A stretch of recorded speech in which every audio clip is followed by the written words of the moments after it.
all the hello. Hey everybody, I thought I would come on today because I wanted to talk to my daughter with you guys about her decision to make with college this year, and more importantly, kind of what I as a mom have learned over the years, and hopefully give you guys some information on how we've figured it out maybe as we've gone throughout the years. And so as some of you may know, Alivia was at Ball State University for 3 years doing gymnastics and decided August 1st, somewhere in there. End of July, beginning of August. Yeah, she came home from practice one day and kind of just decided that her heart wasn't in her old decision. Is that fair enough? And I'm not going to go into the reasons why she decided not to go back, but I didn't know how that was affecting her until she decided to not go back, if that makes sense. And I think you have to go with your heart and you have to think about those decisions, and it wasn't made lightly.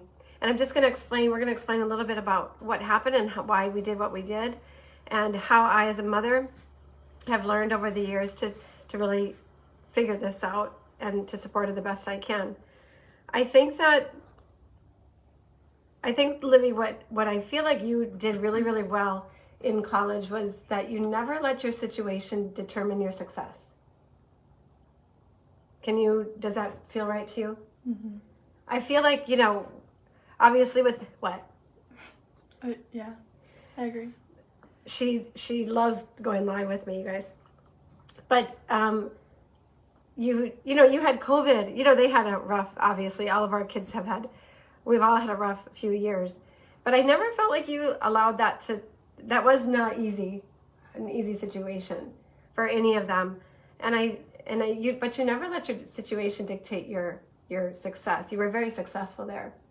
Mm-hmm. And I was really proud of that. She worked really hard to mentally manage every situation, and did a really, really good job. And I remember when she was first recruited, she was in 10th grade. Back then they recruited pretty early. And she was recruited as a 10th grader. And then I remember when senior year, you broke your back. She fractured her L5 in her senior year. And I remember the day before we went down for your official visit, they said that they're going to not give you your scholarship until you got your skills back. They said, we're going to delay the scholarship until she gets her skills back. And as a mom, I was like, oh my gosh, like, what do you do about that? Like, she's a senior now, right? And so there's, it's a different opportunity as far as a walk-on and a scholarship and all these different opportunities that as a sophomore, it's different than when you're a senior and you have a broken back. And I remember asking you, I said, how do you feel about that? And you were like, well, of course I'm going to get my skills back. Do you remember that? Not specifically, but I remember thinking that the whole time. And Alivia always had a really great goal beyond the goal. She always had a goal beyond the goal, beyond her situation. And I think that's really important for your athletes, anybody to have, is a goal beyond the goal. They need to have something beyond where they're at so that the bumps in the road don't affect them in a negative way. And I remember when you got your scholarship, you're like, why are you crying, Mom? And I'm like, because you just got a scholarship. And you're like, didn't you know I was going to get it? And you had such a goal beyond the goal mentality that was just a part of the process to what she was doing to prepare for Division I gymnastics. And it taught me a lot because I, trusted the strategies, but when you lived them and you did them for yourself, it was just that validation that they work, and goal beyond the goal can be so helpful. So first thing I wanted to share is never let your situation dictate your goals or your behavior, because then we're giving our power away to the situation and it doesn't deserve our power. The second thing that I remember back in the day with different situations, I would want to go into the gym and I would want to yell at your coaches and I would want to, she'd come home crying and upset in different situations. And I remember I called Sammy and Sammy said, you always have to be an advocate for your daughter. And that was great advice. Now, but let me tell you, I never went into the gym without some type of responsibility of my own that contributed to the issue I was having with her. So if I had a problem with what was going on, with the gym or with coach or with the situation, I always went in with we're all in this together. We all want the same thing for the athletes, but this is the problem I'm having. And what do you guys think about it? How can we fix it? And your gym was really good about making you speak. Remember when we went in your senior year? Mm-hmm. And she just felt, do you want us to talk about it or do you want me to? Because they probably don't want to hear me talk about everything. Well, I was just having issues in the gym. Like, as I got older, I needed, to do things differently than what I was used to. So I basically just wanted to have a conversation with one of the coaches. Is this the one you're talking about? Yeah. And I went in there and I explained what was happening and what I wanted to be looked at better, or not necessarily changed, just I wanted them to be aware of what was happening and why people were feeling a certain way or whatever the problem was. But my coach took it really well, and she didn't really want to change anything, but she said she was going to be more aware of things and pay attention more than they were used to, because they didn't really think about it until somebody came up to them. And I was a senior, so they wanted to hear from me and wanted to know my thoughts on things, and they just wanted us to speak up more about what we thought, and they were open to change it if it needed to be changed. But it's one of those situations where, now looking back, it would be when she was injured, her coach might say to her, Livy, when are you going to vault? And, as an athlete, she's like, I have no idea. I'm injured. And it's not a great question, in my opinion, to ask an athlete, but they didn't think about it like that until I would say, if we're putting her in the middle of a situation where she doesn't really have an answer, that's not really putting her in a way to be successful. So I just wanted them to consider, I don't expect people to change, but I want her to be successful with where she's at. And I wanted to be an advocate for that. Even if I didn't say it right, even if it was completely uncomfortable, even if I didn't want to do it, I had to put on my big girl pants and say, okay, this is the situation. Alivia, you need to explain it to them. It wasn't comfortable for her. It wasn't comfortable for me, but they needed to know. And it got addressed, and it made her feel like she could at least communicate what she needed. And I think that's really important for us as moms to be able to do that and to continue to move into that direction. And it was no different with this situation. When she didn't want to go back to Ball State and she wanted to try a different opportunity, we had that conversation. This is the other thing that I will never do. I will never make a decision for my athlete or my child. The decisions that she makes she can ask me my opinion, but I'm never going to make that decision for her. When she wanted to take a different opportunity, I said, okay, let's look at it. I didn't necessarily have to agree or not agree. It wasn't really about me, even though I had my own opinion about it.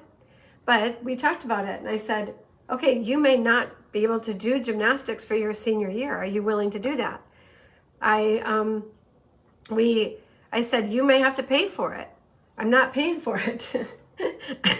I said, this is your choice. And so you may not be able to finish doing gymnastics your senior year after 17 years of doing gymnastics.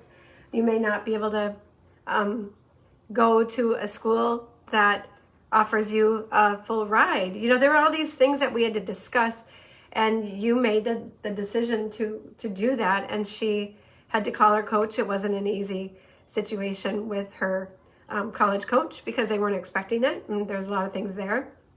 But she made the decision. I remember about a year ago, Livy, you called me and you go, Mom, can I medically retire? Do you remember? What did I say? Well, it probably happened more than once. Yeah, she did ask me that a lot. But it wasn't up to you. No, and I said, I don't really care what you do. And she said to me, I knew you were going to say that, and now I don't want to medically retire. And so I think it's really important for us to be able to let these kids make decisions. It doesn't start when you're a senior in college necessarily, but giving your athletes the opportunity to make their own decisions, I think it's important to keep them in their A circle, even if they have you in there with them, especially when they're younger. But I will never make a decision for my athlete because then I'm responsible for the result of that, and that's not going to help her in the long run. How do you like that?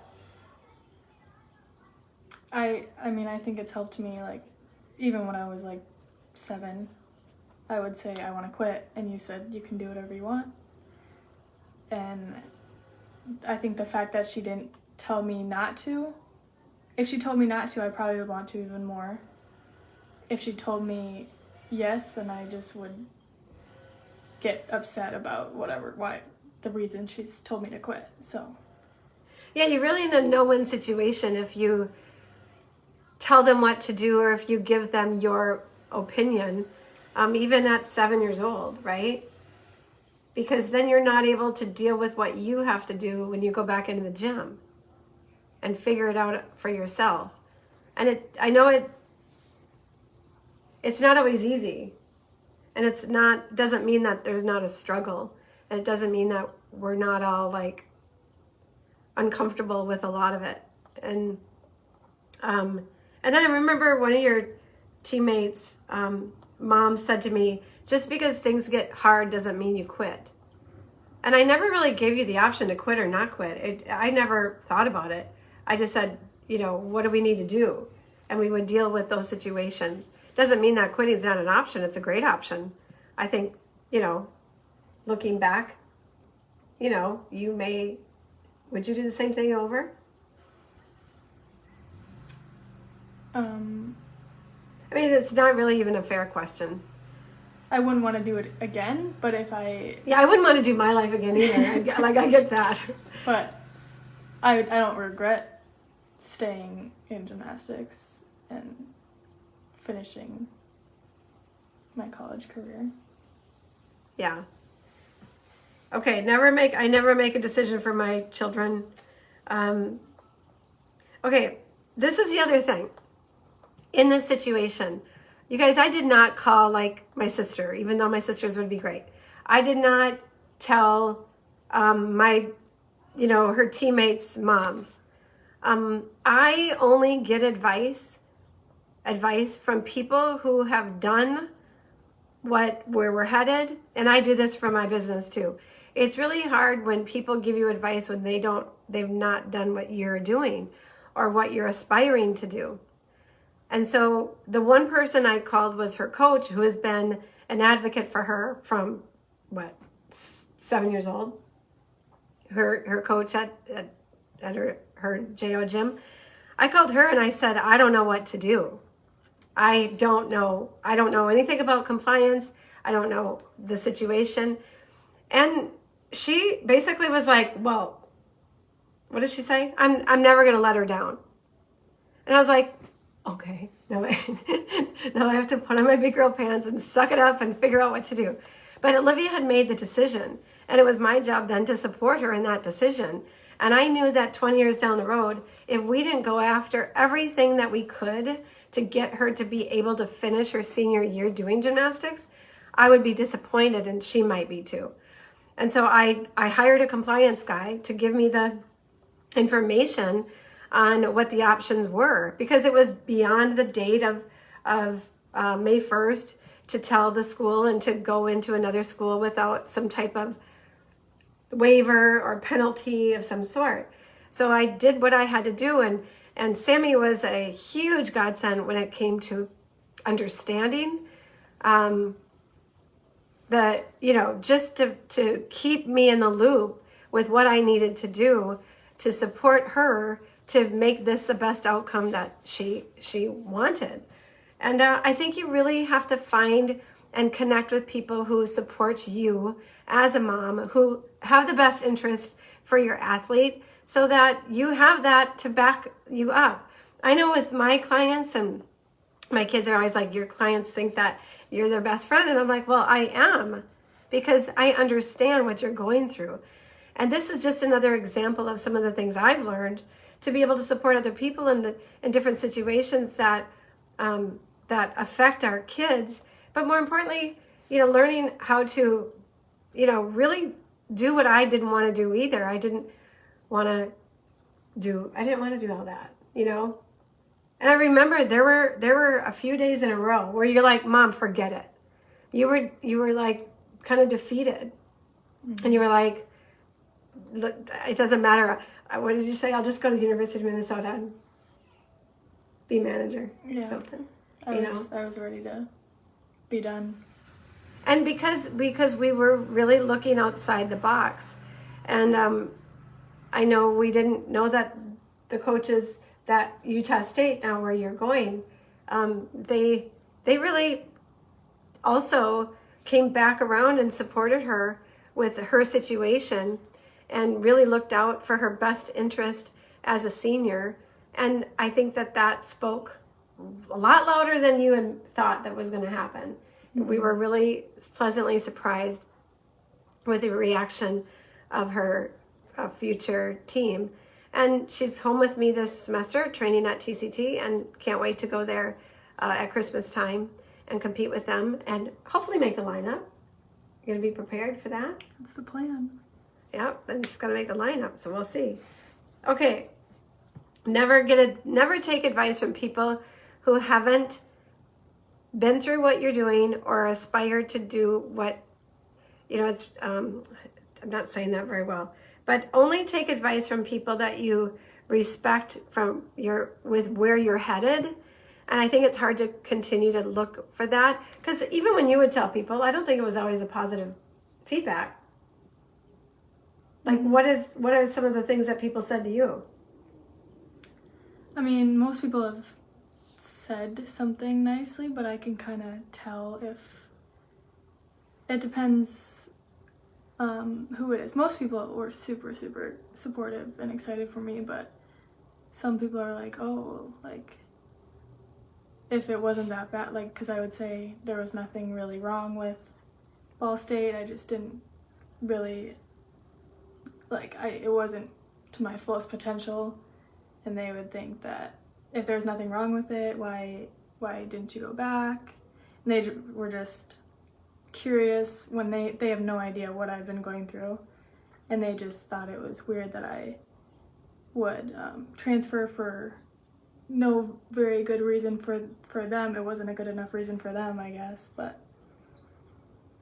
yeah, and we don't have to like talk about there's no purpose in finding blame for anything. It's really about making a decision and going with a decision, which you did when you were a sophomore in high school, and going and making another decision, and then moving forward with a mentality of I'm going to make the decision and I'm going to be successful with the decision that I make. And I think that's really valuable, because you don't know if the decision you make is going to be perfect, but it doesn't have to be perfect for you to be successful. Nothing that we decide means that it has to be perfect and you have to suck it up and, all those types of things. But I think that's what I learned through this too. And I teach this all the time in my sessions, is that it doesn't have to be perfect to be successful. Gymnasts try to be perfect. They always are striving to get a 10. But it doesn't mean it has to be perfect to be successful when they're actually doing the routine or doing the process. And in this process, we did not take it lightly. We didn't just go, oh, the grass is greener over here, so we're going to do that. We really, you went with your heart, and then I had to support that. and I wanted her to have the best outcome, but you have to go after the outcome that you want. And I think you can't control the result, but you can go after the outcome you want.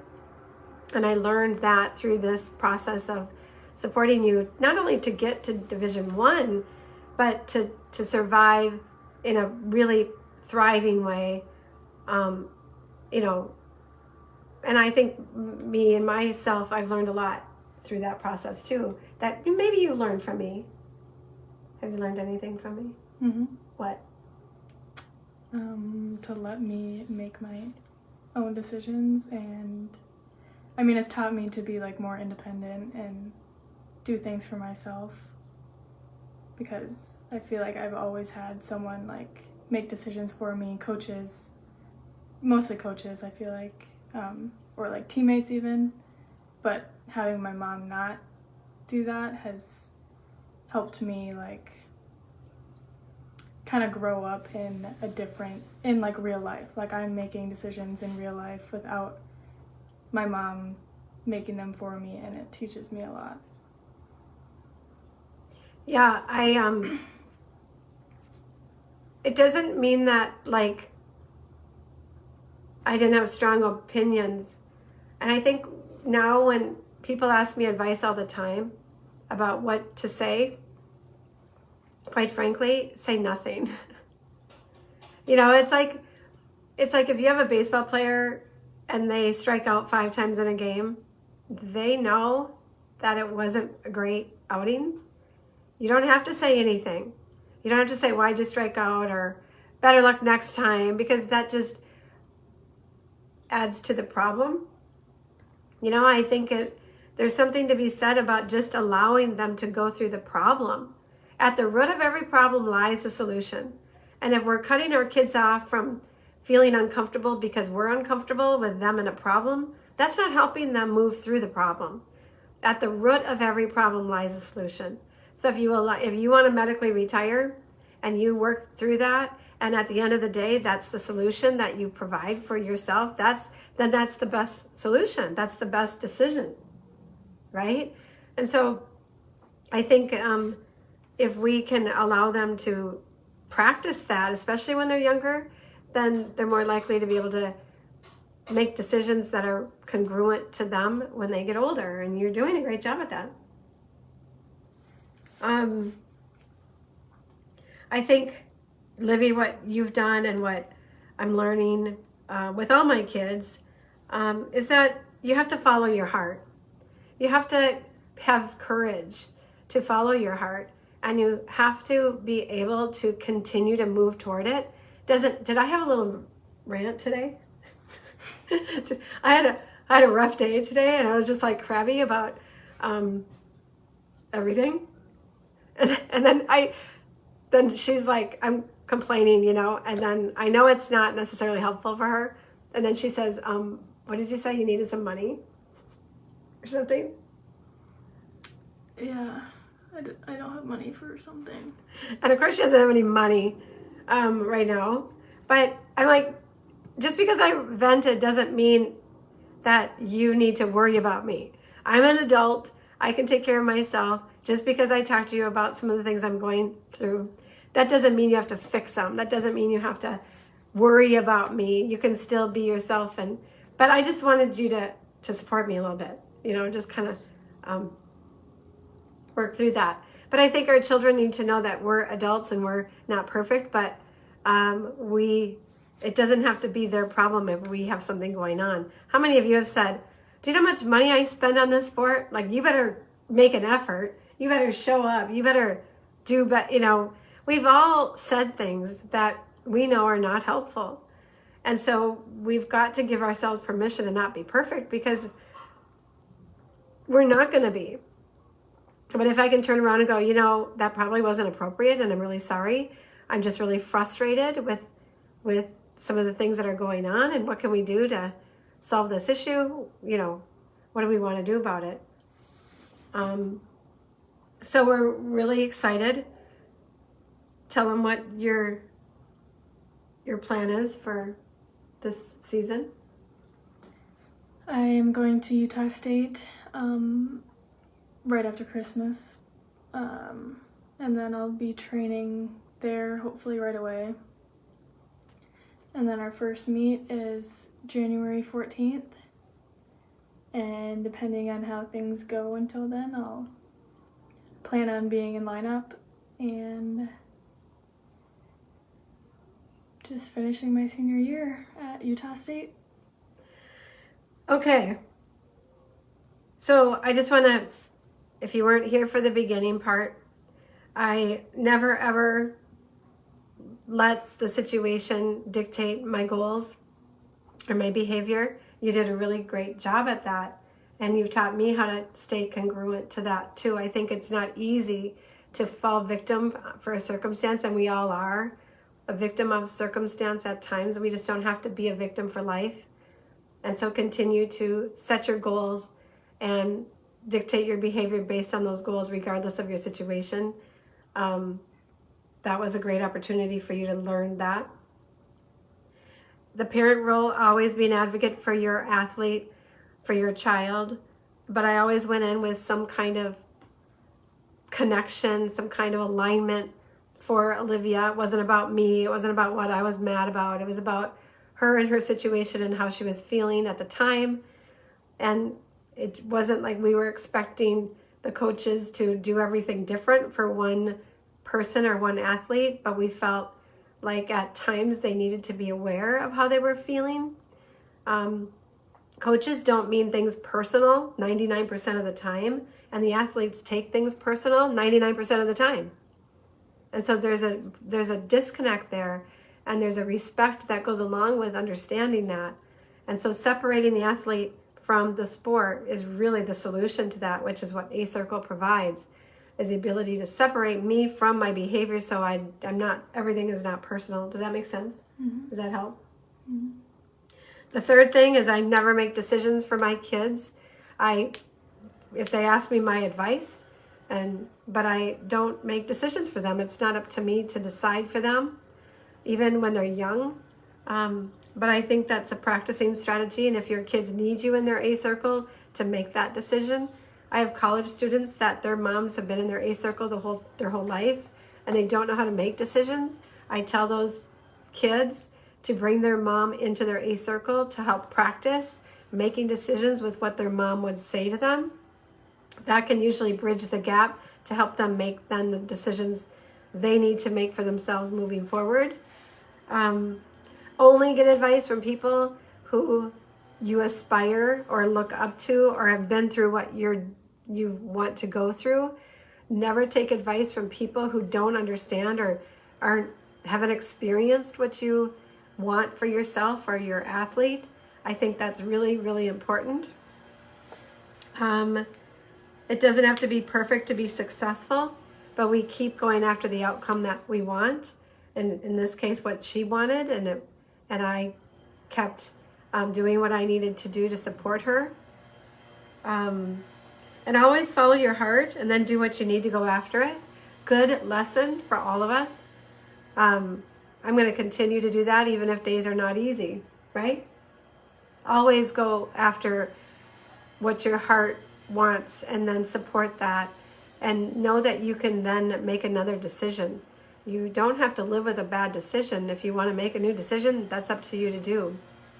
And we didn't take it lightly, but we did make a new decision, and we're really excited about it. Okay, if you guys have any questions for me, please text me anytime. Thank you so much, Liv. She was so excited to go live with me, but I felt like this story was necessary, more from a parent perspective and also from your perspective with where you're at. And I think you've done a good job.